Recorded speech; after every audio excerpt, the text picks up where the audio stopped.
ไปกินเก็บป้าเฉยด้วยกันเมื่อ6 ปีที่แล้ว โคตรตาเลยที่อื่นบอลอื่นเลย โอเคลูกน้ำพอแล้ว เฮ้ย เราให้ลูกน้ำชิมเมนูใหม่ค่ะของแม่เขา แต่มันอร่อยมากเลยนะมันเข้ากันมากเลยใช่ด้วยความโมจิมันจะเป็นแบบนุ่มๆเนาะแล้วแบบไส้เขียวมันจะมาละมุนอยู่แล้วขาประจำอุดรเลยนี่อยู่ที่อุดรอุดรตลอด อันนี้นมน้ำตาลค่ะนมน้ำตาล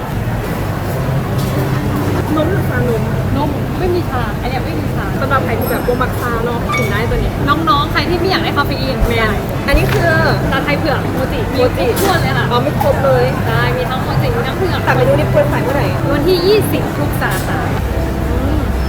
มันจะมีความบานของโมจินะครับมันมีความแบบมันของเผือกนี่แซ่บ ชอบไหนสุด อันนี้กับอันนี้สองอันนี้ ชอบชาๆหน่อย สามเมนูนี้เราจะเปิดขายวันที่3เด้อทุกสาขาเลยใครที่อยู่ลาวขามาอุดรแล้วมากินเด้อแวร์เฮาส์อยู่สาขาอุดรก็มีเนาะเซ็นทรัลอุดรแล้วก็มีอยู่บนนึงก็คืออยู่ที่เฮาส์เนาะ